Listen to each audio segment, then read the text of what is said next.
آج ہمارے ساتھ شیخ بلال احسن ہیں. شیخ بلال احسن ایک اسکالر ہیں, ایک ٹیچر ہیں. انہوں نے اپنی عالمیت کی ڈگری بھی کی ہوئی ہے اور ویسٹرن ایجوکیشن میں اپنا بیچلرز سافٹ ویئر ڈیولپمنٹ میں اور اپنا ماسٹرز لمز سے بھی کر چکے ہوئے ہیں. السلام علیکم شیخ بلال. وعلیکم السلام ورحمۃ اللہ Umar. How are you? Very well. شیخ صاحب, ہم نے ابھی اپنے پہلے سیگمنٹ میں لیڈرشپ کے بارے میں بات کی. آف کورس آپ کو اتنے سالوں کا کارپوریٹ ایکسپیرینس بھی ہے. آپ کارپوریٹ میں ڈائریکٹر لیول ریچ کر چکے ہوئے ہیں. آپ نے بہت سارے امپلائیز کو اور اسٹاف کو مینیج بھی کیا ہے. جب آپ ہمارے پیارے پیغمبر حضرت محمد صلی اللہ علیہ وسلم کی سیرت اسٹڈی کرتے ہیں تو آپ کو ان کے لیڈرشپ ایٹریبیوٹس میں سے وہ کیا چیزیں ہیں جو کہ نظر آتی ہیں؟ اسپیسیفکلی جس طرح ہم ویژن کی بات کرتے ہیں تو آپ کو آپ کی اسٹڈی میں ہمارے پیغمبر صلی اللہ علیہ وسلم کا ویژن کی کیا انڈرسٹینڈنگ ہے؟ First of all great introduction to the series. بہت اچھا آپ نے پرپز ڈیفائن کیا. اس پرپز میں ایک دو باتیں which I felt would be more helpful فل ہماری آڈینس کے لیے کہ وائی ہیو وی چوزن رسول اللہ صلی اللہ علیہ وسلم. آئی مین یس, ایک تو ہماری ان سے افیکشن ہے بائی بینگ ان کی امت سے, ان کے امتی ہونے کی وجہ سے, but also this is not just to look at that we as Muslims think that Rasulullah sallallahu alaihi wasallam is perfect, therefore hum unko follow karna chahiye, but we want to, based on all the studies that have been done, کہ آپ صلی اللہ علیہ وسلم کی جو جیسے آپ نے انٹروڈیوس کیا کہ ان کا جو لیڈرشپ کا فریم ورک ہے that is the ideal framework. It's not just as a leader, him as an individual is the ideal.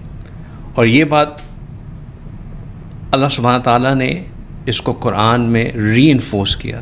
اللہ سبحانہ تعالیٰ نے کہا کہ آپ لوگوں کے لیے رسول اللہ صلی اللہ علیہ وسلم has been sent as the perfect role model. تو رسول اللہ صلی اللہ علیہ وسلم is the perfect role model. When it comes to his vision, the interesting thing about vision is کہ اور اسٹریٹجی از کہ جب بھی ایک اسٹریٹجی ڈیوائز کی جاتی ہے تو اس میں تین چیزیں ہم کنسیڈر کرتے ہیں, whether we are strategizing just for the year or for the long term goals of our company or personal goals. There are three things that are considered. The end, which is basically what is that you're going to achieve in the long run. The means, کہ آپ کے پاس کیا لوگ ہوں گے, کیا resources ہوں گے جن کے تھرو آپ اس لانگ ٹرم گول تک پہنچیں گے. اینڈ دا ویز, کہ وہ کیا شارٹ ٹرم اسٹیپس لے کے آپ چلیں گے جس سے آپ اس گول تک پہنچ چکیں گے. رسول اللہ صلی اللہ علیہ وسلم had a vision, but he didn't put that vision through the strategy of means, end goal, means and ways. Because اگر ان کا جو vision ہے which I'm just about to talk about, اگر وہ اس کو سامنے رکھتے تھے he would have realized کہ یہ تو اچیو ہی نہیں ہو سکتا تھا. رسول اللہ علیہ وسلم کا ویژن از کہ ہر شخص اللہ سبحانہ تعالیٰ کو واحد مانتے ہوئے ان کی اطاعت کرنا شروع کر دے. جب آپ صلی اللہ علیہ وسلم کو نبوت کی رسپانسبلٹی دی گئی تو اس کے شروع کے پیریڈ میں انفیکٹ آپ نے خود ذکر کیا کہ آپ صلی اللہ علیہ وسلم کی زندگی کے بطور رسول دو حصے تھے. ایک وہ حصہ جو انہوں نے مکہ مکرمہ میں گزارا اور ایک جو مدینہ منورہ میں گزارا. مکہ مکرمہ کی جو زندگی ہے اور اس زمانے میں جو قرآن نازل ہوا جسے ہم مکی قرآن کہتے ہیں, ہجرت سے پہلے والا قرآن جسے مکی قرآن کہا جاتا ہے, اس کا پرائم فوکس جو ہے وہ یہ ہے کہ لوگوں کو توحید کی طرف بلایا جائے, ان کو کنونس کیا جائے کہ اللہ ایک ہیں, اللہ واحد ہیں, اللہ کے ساتھ کسی کو شریک مت کرو. So that was the goal which he was sent with. But that was not, as you have also said, the goal just for the people of Makkah or people of Medina or for people of Hijaz. Because Allah subhanahu wa ta'ala بار بار قرآن میں یہ بات clarify کرتے رہے کہ this is for the entire universe. اچھا, اب یہ universe کا جو کانسیپٹ آ جاتا ہے اس میں like are we talking about alien life, اس بات کوئی اور بھی کچھ ہے. It is every form of consciousness that exist. And some form of consciousness exists in everything, even the things that we consider as inhumane. آپ صلی اللہ علیہ وسلم ہر ایک کے لیے رحمت تھے, اس لیے آپ کو رحمت للعالمین کا ذکر ٹائٹل دیا گیا.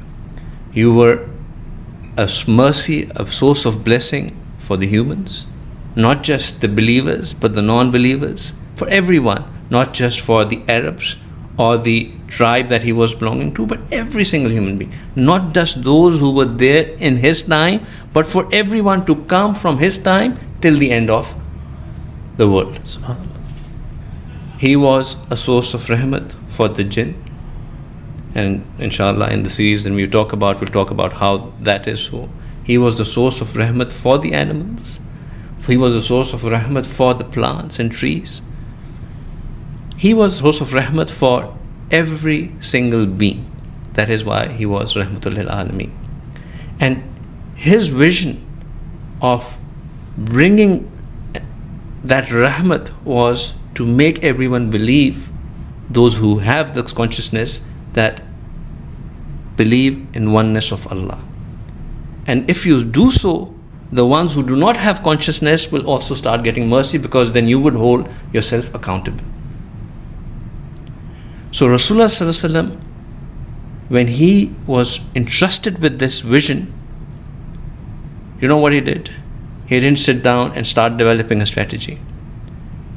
The first thing he did was that I have been put in this assigned this responsibility. Now let me do what I can do best, and the rest I'll put my trust in Allah.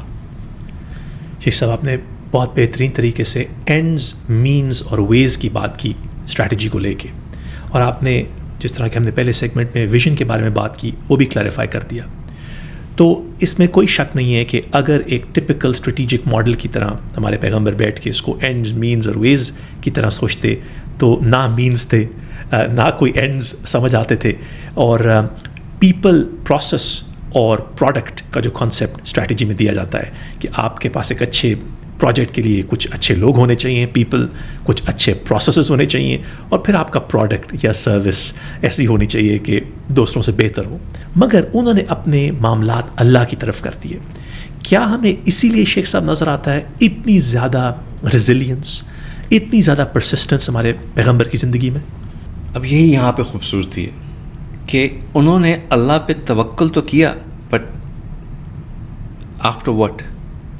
After doing his level best, and his level best then included looking at the means and defining the ways to best utilize those means. بالکل صحیح. So جب وہ مکہ مکرمہ میں انہوں نے اپنا کام شروع کیا تو انہوں نے جاتے ہی لوگوں کو اندر نہیں شروع کر دیا کام. The first few people he went to with the message of Allah was his family. It was a very small group of people he approached. He explained what is the vision, what is the goal, and that as his means started becoming more and more expanded, he started defining better ways of using it. So much so جب کہ وہ مدینہ شریف پہنچے, مدینہ منورہ پہنچے, اور وہاں پہ now that he had his own base, he started developing strategic alliances. So from a person who, when he had no means in terms of manpower, went only to his family, and when he had a base, he started developing strategic alliances. جو بات ہے وہ یہ کہ اللہ پہ توکل is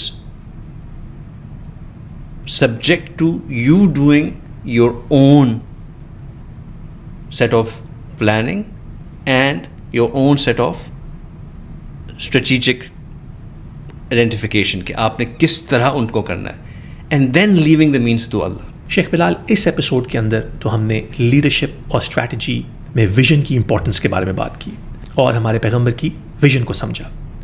اگلے episode میں ہم آپ سے ریکویسٹ کریں گے کہ آپ ہمیں ان کیریکٹرسٹکس اور ایٹریبیوٹس کے بارے میں بتائیں جس سے اللہ تعالیٰ نے اس 40 سال نبوت سے پہلے ہمارے پیغمبر کو تیار کیا.